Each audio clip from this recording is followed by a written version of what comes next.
Testing. 1 million, 2 million, 3 million. That's working. Okay.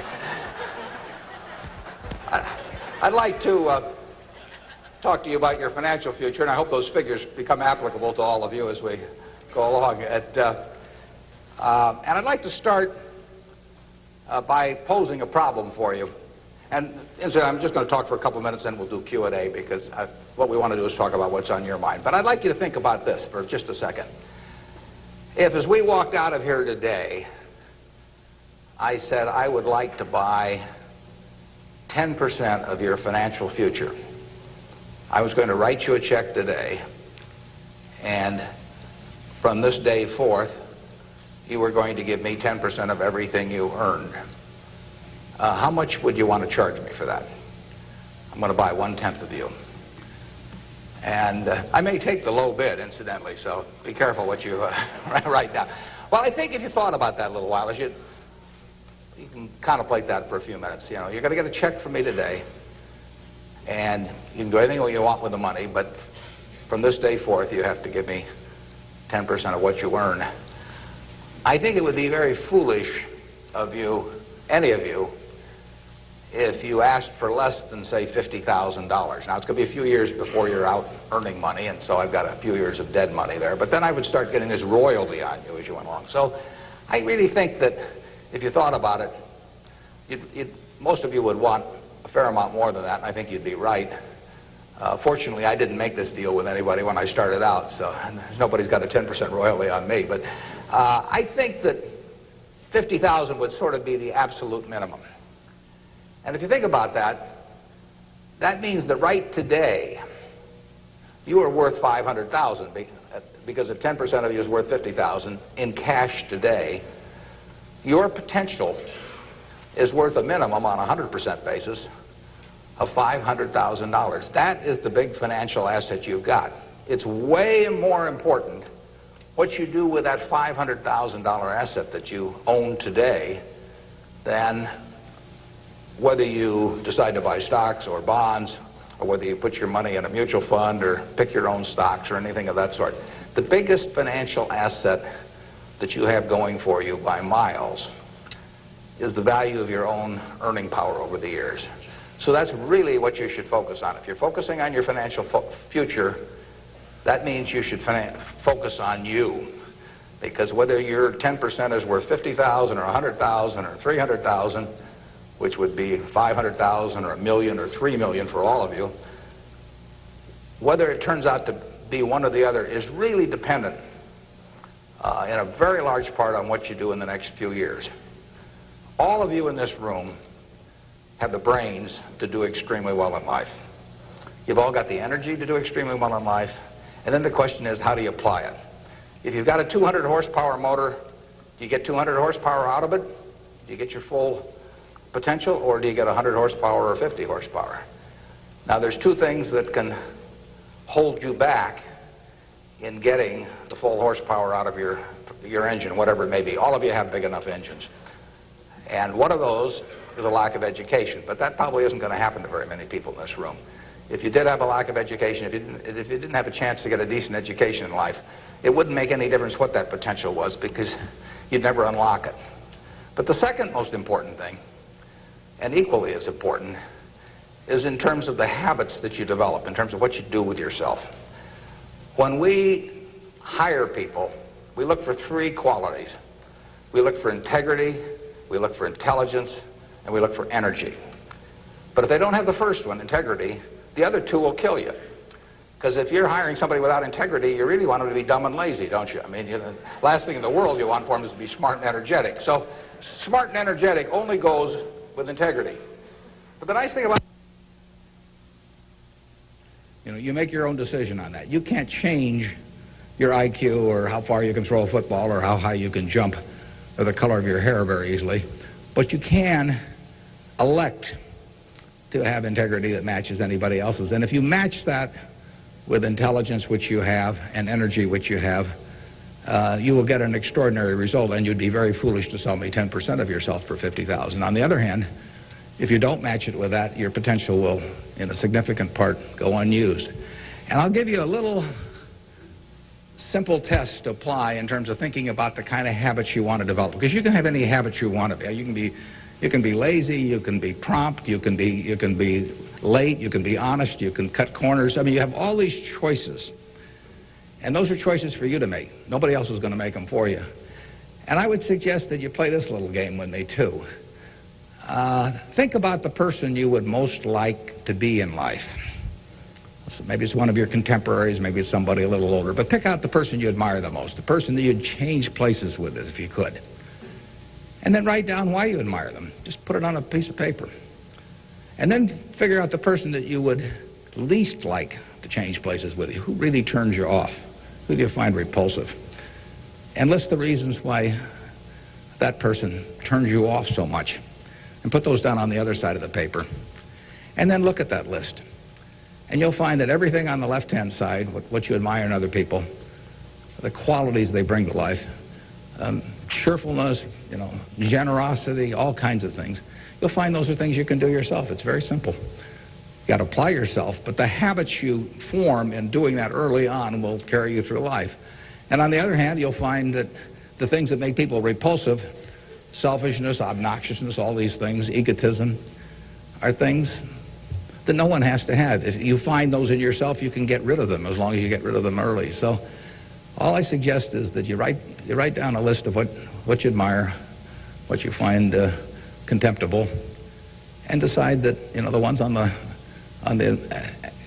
admired side are ones you're going to acquire for yourself. And if you do that when you're young, it'll carry you through the rest of your life. This doesn't work if you do it when you're 50 or 60. By then the habits are too well formed. But if you do it early, behavior becomes a habit. So if you do that, 2 or 3 years from now, if you go through the same exercise, you'll find out that the person you admire the most is yourself. That can be a little dangerous under some circumstances, but it's not a bad thing. I mean, you want to be somebody you like, and you don't want to be somebody that you dislike. And form those habits early. You basically can't miss. Now, I'll give you one other small piece of advice that's just a corollary on this, and then we'll get to your questions. And that is, as a general matter, as a one piece of specific financial advice, I would say, avoid credit cards. Just forget about them. We're in various businesses that issue credit cards. The American public loves credit cards. But if you start revolving debt on credit cards, you're going to be paying 18 or 20%. And you can't make progress in your financial life going around borrowing money at 18 or 20%. You can make a lot of money by lending it out at 18 or 20% over time. If you can find anybody that's good that will borrow from you. But you don't want to be on the side of the equation that's always behind in life. I was lucky. I'd saved about $10,000 by the time I got out of school. That $10,000 was really worth millions I might have earned later on, because after you get a family and everything, the expenses roll in. But those were my tools to work with, but it was only because I was ahead of the game. If you're behind the game by $10,000 at some point and paying 18 or 20% interest on it, you'll never get out of it. So the trick, I've got a partner that says, all I want to know is where I'm going to die, so I'll never go there.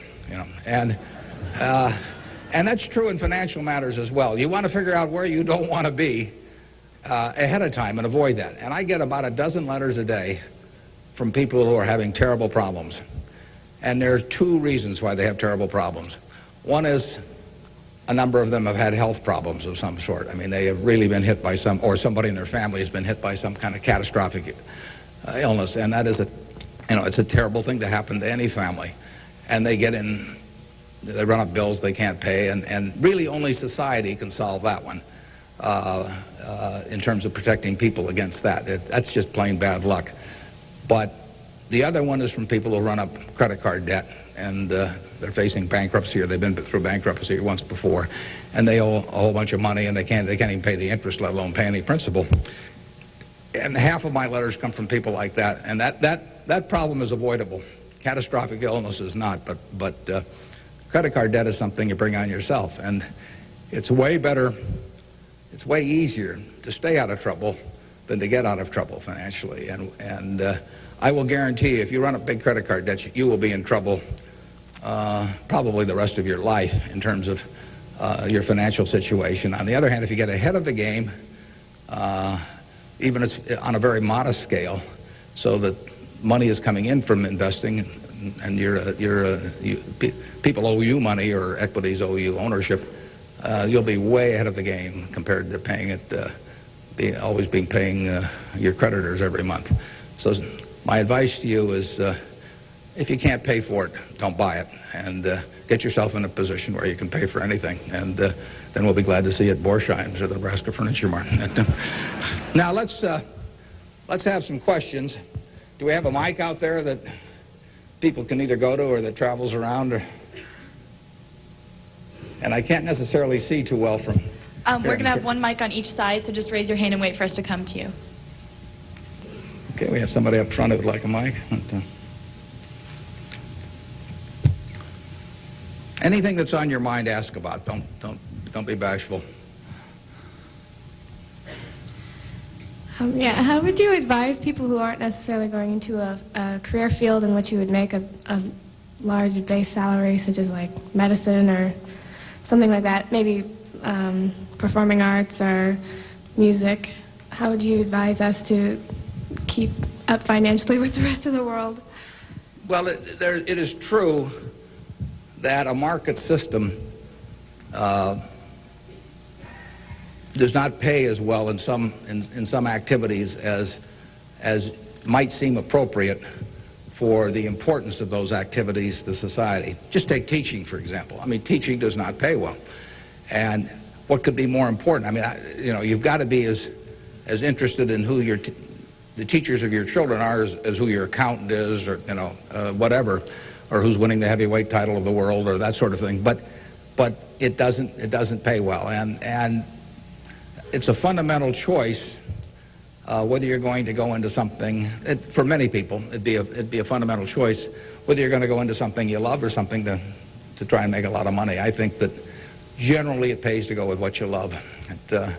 I think that it's very hard to find people when they get to be my age who say that they've loved what they've done all their life and feel it was very worthwhile, but they're terribly sad they made that choice because they didn't make a lot of money. I don't think anybody's ever said that to me, that they wish they'd gone into something else where they were uncomfortable doing it or didn't enjoy it, didn't feel very productive, but made a lot of money. So I don't think you'll find that. So I would go to work. I would go to work in whatever turns you on. It may turn out that it'll be more profitable than you can think, but almost everybody here will make enough money, unless they get some terrible habits along the way, to do reasonably well. And doing reasonably well in this country really is pretty darn good. I mean, it's not necessary to have huge amounts of money in order to enjoy yourself. I enjoyed myself when I had my $10,000, and I live in the same house that I lived in when I was making it, when I had about that. I bought it 41 years ago. I liked the house then. I like the house now. I mean, if you think about it, if you have a reasonable job, you'll be eating at McDonald's and I'll be eating at McDonald's. So we're at a push on food. I mean, in fact, I hope it's Dairy Queen, actually, and and if you come to Dairy Queen, you'll see me. And you can order anything on the menu I can order, and we both can afford it. You'll wear the same clothes I wear. I'll pay more for my suits, but as soon as I put them on, they look cheap on me. So we'll look about the same. And, we'll both live in the same kind of houses. I live in that house from 41 years ago, and it's warm in winter, and it's cool in summer, and it's comfortable. And you'll live in a house that's similar. And what difference does it make if you have 50 more rooms or guest houses or all that? It'll probably just bring you problems. I mean, you have to worry about the greenskeeper or something when you get through. So I have been in the houses of people where the houses are worth probably 200 times what my house is worth, and I would not be any happier in those houses at all. In fact, I'd be less happy. I'd just have one more thing to worry about, and dozens of people around the place, and people quitting, and people stealing from you, and all kinds of things. To hell with it.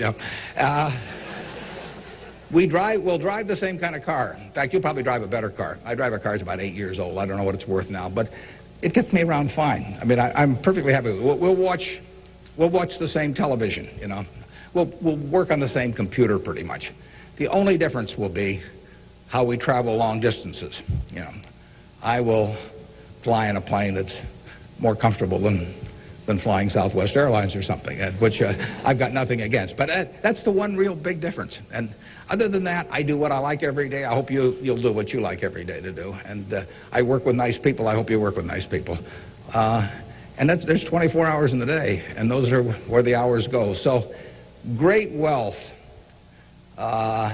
is the tiniest bit different in a real sense than having just a decent income. And to trade a decent income and something you love doing and something where you feel worthwhile doing it for huge wealth where you trade off a lot of your principles would be a terrible mistake.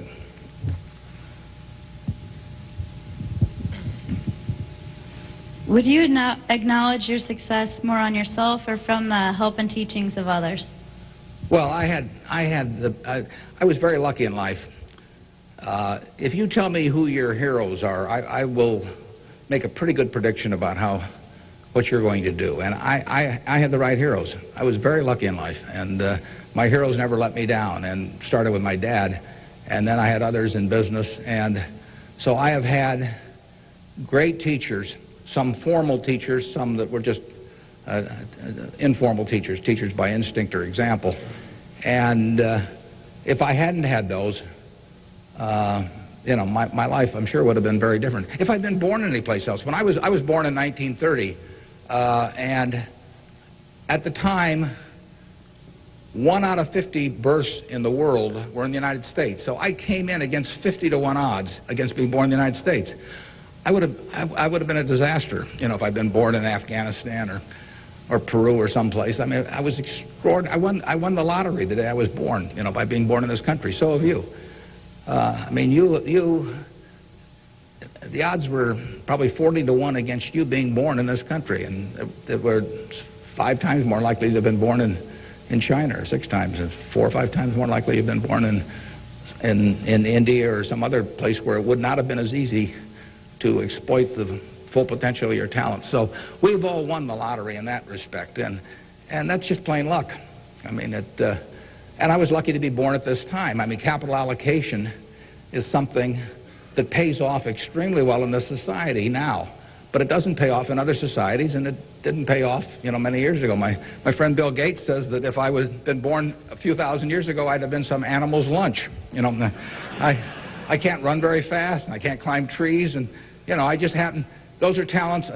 Nobody asked me to climb trees now, but there was a time when it might have been important. And incidentally, Bill would have been some animal's breakfast. I mean, he can't run so fast either. But in any event, you know, we are lucky. I mean, just imagine being born a couple hundred years ago with exactly the same talents and how far they would have taken you then. You know, the average person today lives so much better than the richest person lived 100 or 150 years ago. So I'm lucky in that respect. I was lucky to be born of terrific parents.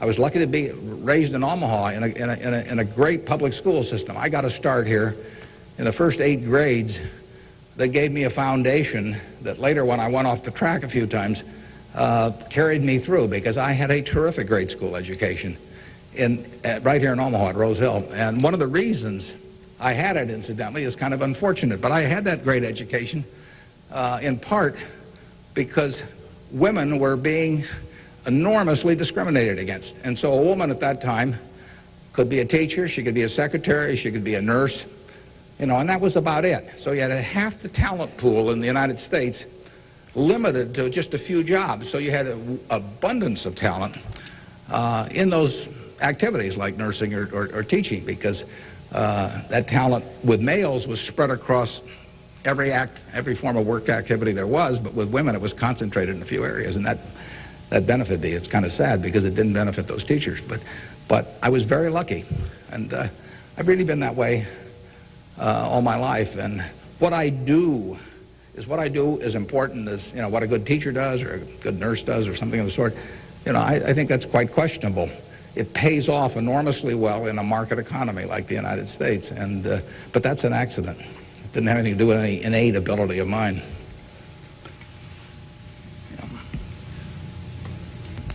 My name is Marina Tsed, and I attend Omaha Central High School. Good for you. Fine institution. Now, Mr. Buffett, technology has been a great factor in stimulating the world economy. What are your predictions for the future of the technology industry, and what is its future role in world economy and the United States economy? Yeah, well, there's no question it's turning the world upside down. It's done it somewhat already, but it will, it's just beginning, but it's moving very fast. I met Gates on July 15th, 1991. I was out there for a 4th of July celebration with a friend and who subsequently died, Meg Greenfield of the Washington Post, and she took us down to visit the Gates family. And he tried to educate me about high tech. And he'd had better luck with chimpanzees. I mean, I was really a disaster. But he's a good teacher. But one thing he told me was that at the time, he said, you've got this model in your head of the world, and your model has time and distance as very limiting factors. And he said, they aren't limiting factors anymore. He said, the cost of talking to somebody around the world or getting your message in front of somebody or publishing, he said, it's going to be zero, or so close to zero it doesn't make any difference. And, that was revolutionary. But it's happening already in a very, very big way. And it's just, 8 years later, and it's exploding. So high-tech information technology, whatever you want to call it, is changing the world, and it's going to change it in a very, very big way. And it'll change, that's one of the things I think about in businesses we buy. We announced the purchase yesterday of a furniture retailer in Boston, in the Boston area. And, I think to myself, what effect does this new world have in terms of the internet on furniture retailing? You have to think about questions like that. The changes will be huge. I played bridge yesterday with people all over the country, but I played it with people all over the world. I just sit down on my computer, and I've got some popcorn there, and I'm in khakis and a sweater, and I can have a bridge game in 30 seconds with people all over the world, and no cost to it, basically. That's a lot different than trying to arrange a game with 4 people in Omaha, on a day when one guy wants to play golf and another wants to watch baseball. And it changes things in a huge way. We are very fortunate. It's in the degree to which the United States leads the world in this area. We have a lead. It's hard to think of who's in second place. And 15 or so years ago, this country had an inferiority complex. It'd be hard for you to remember because you weren't old enough to be around then. But in the early 80s, we were wondering whether the Germans and the Japanese were going to own everything, and that they were going to make all the steel, and they were going to make all the cars and everything else, and the television sets, and we were going to flip hamburgers. That was the standard line. And just imagine in a short period like 15 years how that's changed around. In an important way, that's changed because of this information a revolution, where we, like I said, I don't know who you would name as being in second place in the world, but here's the most important industry in the world, and the United States has this incredible position, and we're moving all the time with that position. So I think that argues for it argues for a terrific future for the world over time, and I think it argues even more for a terrific future for this country. What are the best ways for youth to get started now in securing their financial future? For what to secure their financial future? For youth. Youth? Oh, well, it's not very complicated. It goes back to getting full use out of your own talents first. The difference between whether you're going to be earning X or 2X or 3X a year 20 years from now is going to be a function of how well, not how much talent you have, but how well you use the talents you already have. And so that is your best financial future is your own ability and your a capacity to use those abilities to their potential. And that can't be taken away from you. They can't even tax it. Most things, if you own a piece of real estate, if they double the taxes, they double the taxes, and that changes your ownership in the property, because now, in effect, the taxing authorities own more of it because they've got a greater command on the revenue stream. The same thing about almost any asset you have. But they don't tax what's in your head, and they don't tax your ability to start performing when you get to work in the morning and finish in the evening to your potential. One of the things that amazes me is how people who really do perform well just sort of jump out at you once you're running a business. When I got out of school, I thought, you know, everybody would behave that way, but they don't. Most people sort of go through life in a sleepwalk, and if you don't, you will stand out. So the biggest thing for your financial future is yourself. Now, beyond that, it is always being ahead of the game rather than getting behind the game. It's saving a little, no matter how you do it. I mean, I delivered papers, I worked at Penny's, I sold golf balls, I had a pinball machine around. I did a lot of things that enabled me to accumulate about $10,000 by the time I got out of school. 10,000 doesn't go as far now as it did then, but having anything so that you're ahead of the game and not getting behind the game is enormously important. I mean, just, you know, if you're going to run a 100-yard dash against a bunch of people in life, if you can figure it out so that when the gun goes off, you're 10 or 15 yards ahead instead of 10 or 15 yards behind, it's going to make an enormous difference in how that race comes out. So having some net resources doesn't make much difference whether they're in stocks or bonds, in my view, but and not having debt when that gun goes off when you get out of school is a huge plus over being behind the game. And you know, it may come from delivering a paper out in the morning, it may come from part-time work someplace, but put aside a few dollars for yourself so that when the time comes and you enter the workforce, you're ahead of the game and not behind. And then once you get there, don't get behind by buying a whole lot of things that you figure you're going to pay for someday while you're paying 20% interest in between. Students, if you could please say your name and school when you ask a question. Yeah, it's hard for me to see even where the microphone is, but I can.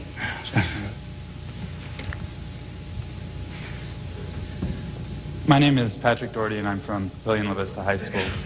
I was wondering, with the increasing costs of education today, what can students do to deal with their debts once they're out of college? Well, that's a tough one. I mean, I guess I'd pay it off as fast as I could, and I would incur as little debt as possible before that time came. And I would say this, in my experience in business, there is very little difference, if any, between a very high-priced business education and what's available for a lot less money. So I went to the University of Nebraska at Lincoln my last year in college. I went to Wharton for a couple of years before that. I learned just as much at the University of Nebraska as I did at Wharton.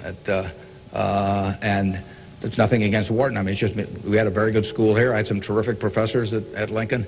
And so I would not assume that if I was paying a few $1,000s for an education here in the state, for example, versus paying huge amounts elsewhere, that it was going to make a lot of difference. A lot of the education, you need to be prodded in the right direction, but an awful lot of it is self-taught. I mean, Andrew Carnegie did a wonderful thing in this country in terms of libraries, and I used to spend a lot of time at libraries. I even got locked in at the University of Omaha, what was then the University of Omaha, and I couldn't get out for hours. And one night I got so entranced with what I was reading. But there's all kinds of information available now with the internet. It's so much easier than it was then. So it's out there to be taken, and it isn't necessary to pay $30,000 or $35,000 a year to go to some big name school to get the education at all. I mean, if you're going to learn accounting, which is probably the most important course you'd take in business, if you're going to learn accounting, you can learn accounting absolutely as well, in my view, going to UNO as going to Harvard. I mean, I see, I'd bet on that. And so I wouldn't run up huge bills in terms of getting a business education. Now, if you're going to get a medical education, I mean, there's certain professions where there may not be any way around spending a fair amount of money and getting in debt to some degree. You've got to make that decision yourself, but I'd certainly try to minimize it. And And I would have it figured out how I would handle that debt in, say, a 5-year period after I got out of school, or I would think twice about incurring it. There's a question up here, if we can bring a microphone. My name is Kyle Clark. I'm here representing the Omaha Youth Advisory Council. What advice would you have for a forming nonprofit organization? For forming a nonprofit organization? Well, I've always tried to avoid forming nonprofit organizations. Well, that would depend entirely on what I wanted to accomplish. I mean, it'd be one thing if it was a hospital. It could be another thing. There's so many types of it. So you've got to get people that are experienced and involved in an entity like that. And but it depends so much on the objective you're working at. Yeah, no, I promised this young lady here microphone for a long time. Hi, my name's Kara Harbert, and I attend Millard West High School. And I understand that you're very civically involved, and I was wondering how important of a quality you think that is for an individual in life and why. Yeah, well, I wouldn't say that I am that. I mean, I do certain civic things. I think your model as a citizen, for example, in Omaha would be Walter Scott. I mean, he is far more civically involved than I am, and incidentally, his predecessor, Peter Kiewit, was too, but Walter's carried it to new heights. So I don't want to take on any mantle for that myself. I do some things. One of the problems I have is I love what I do so much that it sort of takes over. I mean, I'm like a guy that likes to play a lot of golf or something, except I like the business I'm in. But I've got a family that participates very actively. Some of my children work on almost anything that comes along in the civic area. And, in the end, people do what they want to do to quite a degree. And I think I've never talked to anybody that enjoyed working in civic activities that didn't feel where it was very worthwhile after they've done it. I mean, they've built something, and participating in building something is always a lot of fun. And actually, you can have a good time. We have this golf tournament, for example, in September, and we raise some money for civic things, but everybody has a good time, so nobody's paying any price by doing it. I'm having a good time. The people who come are having a good time, and we get to show Omaha off to people. But you should be enjoying things you go along, and you will if you work in civic activities that interest you. And you can do the same thing in politics. I mean, if you find political ideas or politicians who particularly you identify with, you can get a lot of self-satisfaction out of working, and you're doing something worthwhile. So just follow your instincts on that. That'd be my recommendation.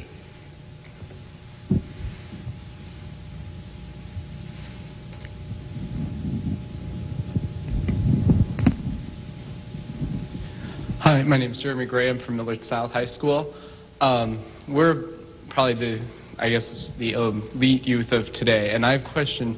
What do you see as the biggest economic problem facing the youth of today going into the future?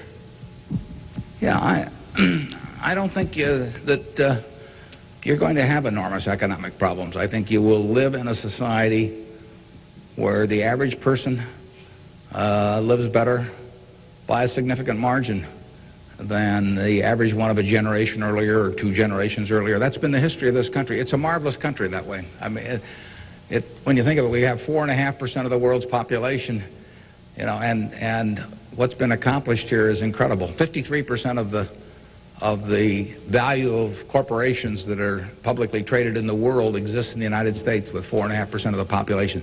This country always has done well.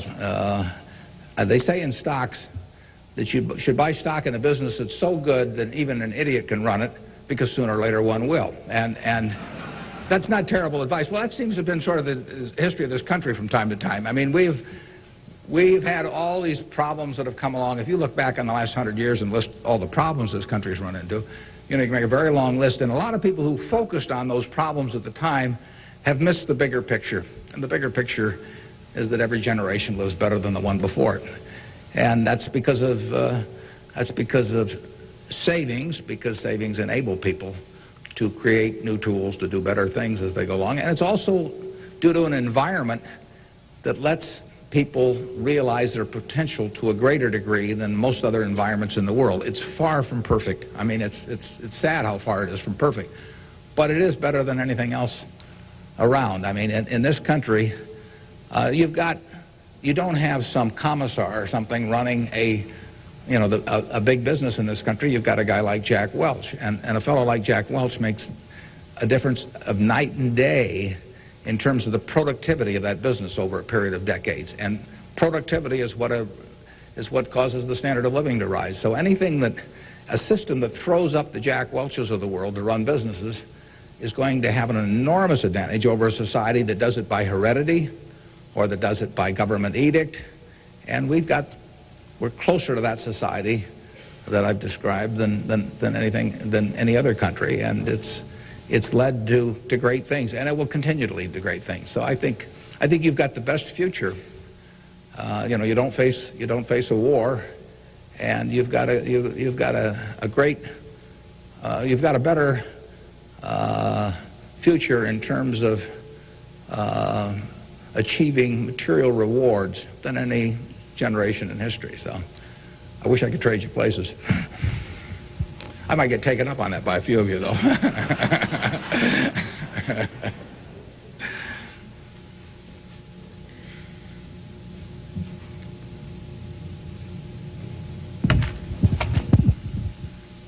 Hi, I'm Ryan Wilkins from Millard West High School, and I was wondering if you, or if you could speak for Mr. Gates, were afraid of the impact on Y2K on the economy, or specifically the stock market. Yeah, well, I'm glad you gave me a chance to bring in other people, because I'm the last guy in the world to understand about Y2K. I don't know why this microphone's working. I don't know, why lights go on. Or I flip on the switch of my television set and pray. I mean, it's all beyond me. But I would say this: the smartest people I know in that area, in large part, think it's going to be a non-event.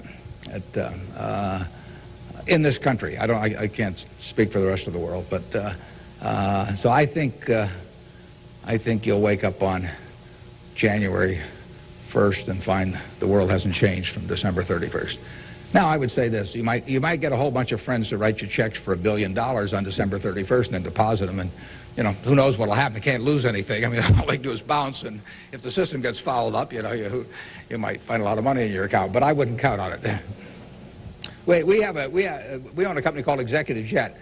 We have about 1,400 or 1,500 customers who own pieces of airplanes with us, and so we've got 160 of their planes and some of our own flying around. It'll be very interesting to me to see what the advance people let us know ahead of time when they want to use it. It'll be very interesting to see how many sign up for January 1st at 12:01, but it wouldn't bother me to fly them in the least on January 1st or do anything else on January 1st. Ideally, I hope they're getting prepared to watch the Huskers play in the big game.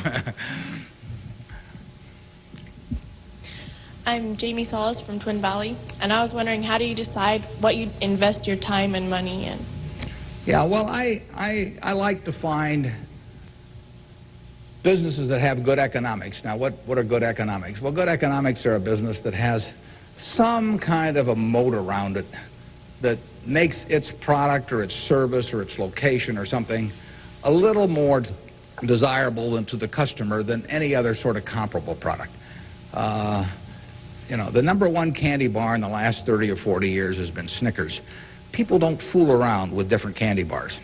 They fool around with different length dresses, they fool around, with all kinds of things, but they don't fool around with candy bars because they figure, they're going to go in and lay out 50 cents or whatever it is and put it in their mouth. And they're not going to, for 50 cents and putting it in your mouth, I mean, you're not going to say, I'll lay out 45 cents and put something else in my mouth. So you find that very stable. And we like businesses that we think we can figure out where they're going to be in 10 or 15 years. I don't know where the information technology businesses are going to be in 10 or 15 years. I know where Snickers bars are going to be in 10 or 15 years. They're going to be selling just about the way they do now. I know where Wrigley's gum is going to be in 10 or 15 years. There's not going to be a lot of innovation in chewing gum. The internet's not going to cause people to quit chewing gum either. Gates may think so, but I don't think so. But it's predictability regarding the sustainability of a competitive advantage, something special about a product. So we look for those kind of products, and then we look for people that are running the business that are honest and able. And, you know, it's easier to find people that are honest and able than it is to find businesses that are going to stay wonderful for a long period of time. There are a lot of businesses that looked like they were going to stay wonderful that really evaporated over time. But that's what we're looking for. And the nice thing about it is we don't have to find very many. If we find one a year, that's terrific. You know, because you don't need 100 or 1,000 great investment ideas to do well. You need a couple. And the discipline is the most important thing. We don't need brain power. We need discipline. You don't need 150 IQ to do what I do. Thank God. You know, you don't need 140. You don't need 135. You may need 115 or something like that. But you do need discipline. You have to wait until you see the fat pitch to swing at. Because investing is a no-called strike game. You know, if I were a baseball player and I only liked pitches 2 inches above my navel, you know, some guy could learn that and he could pitch me, you know, 3 or 4 inches below that, and I get called out on strikes because I never find a pitch I like. You can get called out on strikes in baseball. You have to swing at pitches that you don't even necessarily like, particularly after the count gets to 2 strikes. In business, you don't have to swing at anything. You can sit there and the paper says General Motors at 68, or it says General Electric at 115, or it says General Dynamics at 63. And if you don't like those prices, you don't have to swing. You can wait there day after day after day after day, and there are no called strikes. Now, when you swing, when you decide to buy something, then, you know, if you swing and miss, it's a strike. But it's a marvelous game to be in because there are no called strikes, and you can simply wait for that one time in a month or 6 months or a year or 2 or 3 years when you really know what you're doing, where you like the price, where you like the people running the business, and then you swing, and you only need a few swings in your lifetime. So that's the way we try to pick businesses. We try to stay with things we understand. I mean, there can be all kinds of wonderful investment opportunities out there that I don't understand. I don't know what cocoa beans are going to do next year. You know, maybe you know, but I don't know. I don't know what crude oil is going to sell for. But I don't have to know. I just have to know the things. I have to know what I know.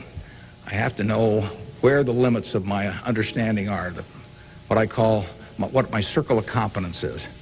And if I'm only able to evaluate 5% of the businesses in the world, no problem. I just stay within that 5% and try and find something. And that's, most people get in trouble because, in investments, because they get itchy. You know, they can't discipline themselves, and they hear about other people making money. Nothing upsets people so much as to hear about their friends making money. I mean, that's very destructive to discipline because they think, you know, I'm smarter than that guy next door, and he just bought that new car with the money he made trading stocks on the internet, so why can't I? Well, the answer is you can't over time. You will lose money if you trade stocks actively. And it's hard to exercise the discipline. But anytime you buy something, you should be able to take out a one-page sheet of paper and say, I'm buying General Motors at 65. I'm buying General Electric at 150 because. And you should write down the reasons. If you can't fill out the sheet, if it's because somebody told me about it at a cocktail party last night, that's not good enough. If it's because my broker told me about it, that's not good enough. You know, it's you've got to have a reason for thinking that it makes an intelligent investment. You do the same thing if you're buying a farm or an apartment house. If you're buying a farm, you'd say, I'm buying this farm at $1,000 an acre because I think I can earn $60 an acre on it if corn sells at such and such and soybean sells at such and yield is such and such. And you'd figure it out. That's the same reason you buy businesses. And when you buy stocks, you're buying a little piece of a business.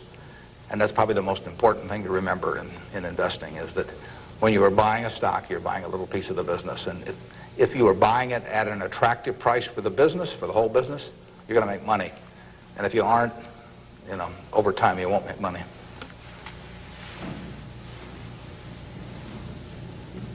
Hi, my name is Cliff McAvoy from Elkhorn Mount Michael. Reverend Jesse Jackson, talked to us earlier. He seemed to believe that the moral standards of today's society will eventually affect us in business. How do you feel this will affect us as youth growing up in the United States? He said the moral standards will affect us how? Like moral decay in society today. will affect us in business by how we feel and how we interact with other people?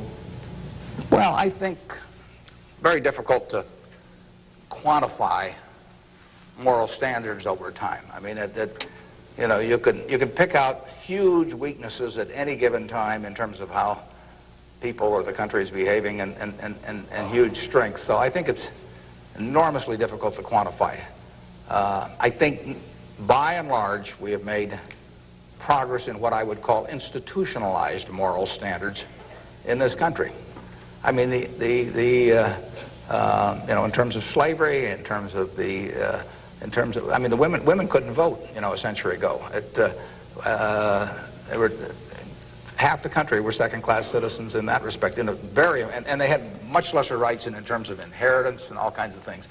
The income tax didn't exist 100 years ago, so the idea of taxing people according to how much they benefited from society and their income didn't exist. So I think in terms of institutionalized moral standards, the country has made really quite significant progress in the last 100 years. I think, you know, there's an enormous distance to go. I think we're going in the right direction, maybe by fits and starts, but I think we're going in the right direction, and I think that you know, it will be a significant plus to everybody in this room if they live in a more moral society 40 years from now than a less moral. But I think the odds are that they will. I think the country moves in that direction. It's very difficult to do it, and all kinds of interests that work against it. But in the end, I think the American people want it. And you saw it in civil rights. I mean, it took television to dramatize what was going on, and people that weren't near it preferred not to think about it. But it got through to the conscience of the American people. And a lot of progress has been made there, and there's a lot left to be made, but it's better than it was. And the pace may seem very slow to those people involved, and I can understand that. The pace, you know, for women's suffrage, I mean, that went for decades and decades and decades. Women couldn't be on a jury. I was reading the trial of Clarence Darrow, which took place in California in about 10 or 11. You know, there were no women on the jury. The woman wasn't allowed to be on a jury. They weren't citizens in that sense. So it's the moral behavior of the country has, in my view, improved, but you know, and it'll continue to improve, and I hope you all in this room do your part to help it improve.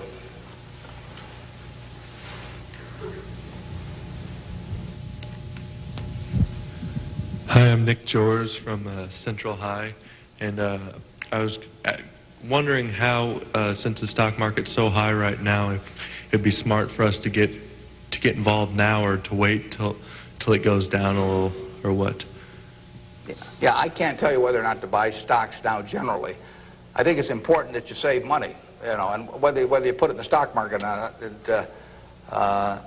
I don't think is terribly important. I think if you're interested in stocks, you should buy it, you know, and you've got a little capital, you should buy a few. I mean, I don't think there's any way of learning about them better than experiencing it. Doing it on paper isn't the same. I can guarantee you, if you lose money on paper or lose real money, it's a different experience. And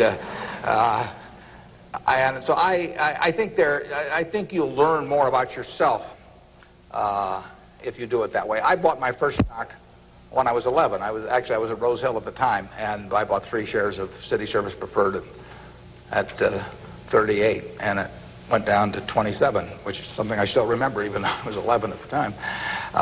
And then it went up to 40, and I sold it. I made $5 on my 3 shares after commissions, and then it went to 200 and something. So, you know, I probably remember that a little better than if I'd been doing it on paper. And I fooled around doing a lot of things between about age 11 and 19 in the stock market. I did charts, I did all kinds of technical analysis, I read every book I could get on the subject, and I didn't do that well. I didn't do terrible, but I was really just floundering around. But that meant by the age of 19, when I read Ben Graham's book, I was at the University of Nebraska in Lincoln, I went and bought this book called The Intelligent Investor. It just come out, and it had an enormous impact on me. Now, if I hadn't done, in the previous 8 years, if I hadn't been all over the lot, I'm not so sure that book would have had the same impact on me. I mean, by that time, I was prepared to read Ben Graham's book, which changed my life financially in an incredible way. I mean, I wouldn't be up here today if I hadn't read that book. But yeah, part of life is getting prepared so that when something does happen that's significant, you can grasp the significance of it and know what to do with it. And I would say that first 8 years of fooling around, even though it produced nothing financially to speak of, produced a lot in terms of getting my mind prepared for when I really did read something that made sense. So I was ready to accept it. And I actually went back and went to Columbia to study under Graham, and because of reading that book, and all kinds of things flowed out of it. So I would encourage you, if you're interested in the field, to do a few things. I'd still try and make it as intelligent as possible. I would try to stick with businesses I thought I understood. I'd still get out that sheet of paper, and I'd write, I'm doing this because, and just test my reasoning. And then I'd go back and read it a year later and see whether what you thought would be true turned out to be true. So I would always check myself. I believe in grading myself on everything. You know, doctors have postmortems, and they do it because they learn from postmortems. In business, people don't like to do postmortems. When I can be on the board of a company, and they can building plants or buying companies, and they never wanted 2 years later to run a check on how that decision turned out, because it can be unpleasant. But you learn from postmortems, and you don't want to learn. It's way better to learn from other people's mistakes than your own, but you got to learn from a few of your own too. And the time to do it is when you're young. We can do maybe one more, and then we wrap this up at one, do we? Or maybe two more. My name is Pete Walsh. I'm from Creighton Prep, and my question is, to what extent do you feel that the government, with the current policies of welfare and Social Security, is it financially competent and fiscally prepared for the future? Well, I think that the country as a whole is quite well prepared for the future. That doesn't mean I would adopt every policy they have, but I think, we have an enormously rich society, and it'll get richer. Everyone isn't going to participate in that. Some won't participate because of physical disabilities, others because of mental disabilities, others because of shortcomings in the education they received when they were growing up, all kinds of reasons. We have a prosperous enough society to be able to take care of those people, and we should take care of them. And how we do it so that they feel most useful in life, and how we do it so that we continue to encourage people to be more productive themselves and all that. I mean, those are not easy questions, but that shouldn't take our eye off the ball of feeling we should do something about it. I pose this problem sometimes to people. I say, let's assume that it's 24 hours before you're born. And all of you can take this test, 24 hours before you're born. And a genie comes to you. And the genie says, what was your name again out there? Whatever, we'll call you Joe. And the genie says, Joe, says, you look pretty promising to me. I think you've got kind of a sense of fair play and a good mind. And so I'm going to let you have an extraordinary opportunity. I'm going to let you design the world into which you're going to be born in 24 hours. It's yours. You pick out the political rules, you pick out the economic rules, you pick out the social rules, you design the world. And when you're born in 24 hours, you're going to be born into that world. And that's the world that's going to exist for your lifetime, for your children's lifetime, for your grandchildren's lifetime. And you, having heard of some of these genie jokes in the past, would say, what's the catch? The genie says, well, it's a very slight catch. I said, when you're born in 24 hours, you're going to emerge in this world you designed, but what you don't know is whether you're going to be born black or white, male or female, rich or poor, bright or retarded, able-bodied or infirm, in the United States or Afghanistan. All you know is that you're going to reach into this barrel, which now has 6 billion balls, as we know, representing one person, every person in the world, and you're going to participate in what I call the ovarian lottery. You're going to take one ball out of that barrel, and you're never going to get another ball. That's you. You're going to get one ball, and now you're going to emerge. Now, what kind of rules do you want to have for that society, not knowing which ball you're going to get? Now, that I put to you is the way I think people should think about social policy. And if you're lucky enough to be born in this country, you've won the lottery already. But we should have a system, in my view, that encourages the Jack Welches and the Bill Gateses and all of that to work far beyond the time when it has any economic significance to them. We want people commanding those resources who are extremely able at commanding them. That's how the standard of living moves forward. So we should want, Tom Osborne coaching in Nebraska. We should want Bill Gates designing software, and we don't want to mix up those two. We don't want to get Bill coaching in Nebraska.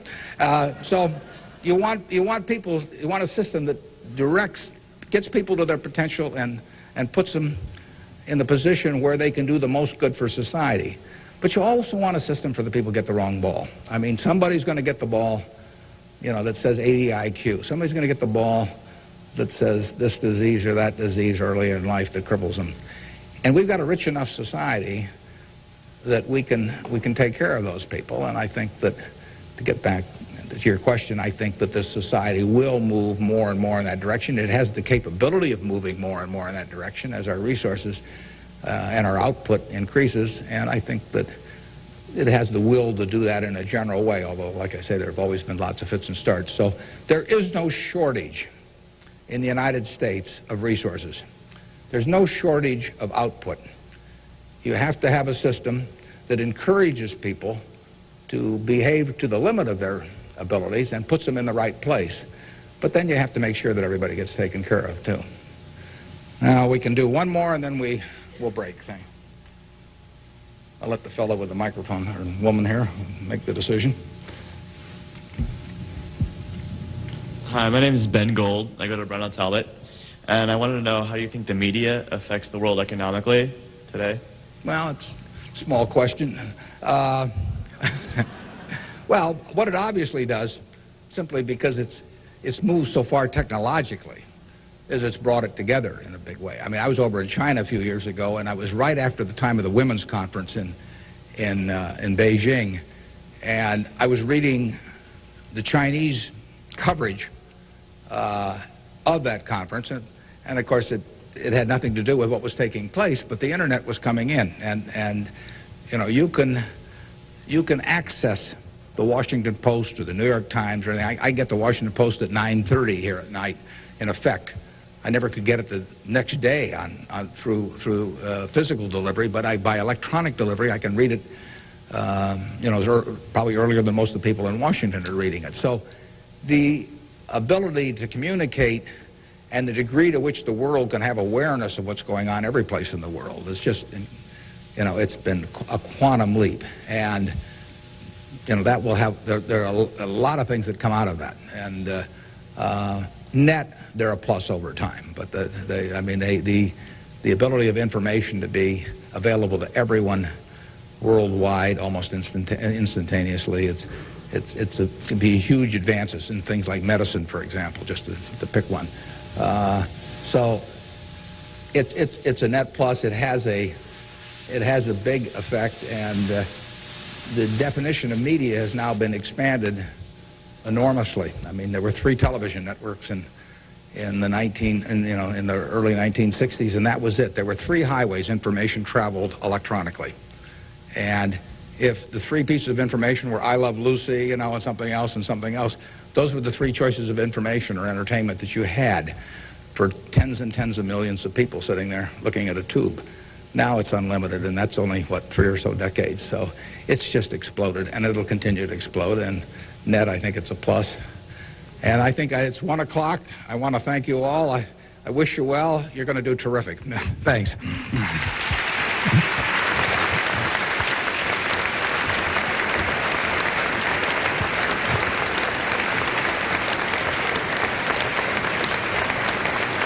Thank you.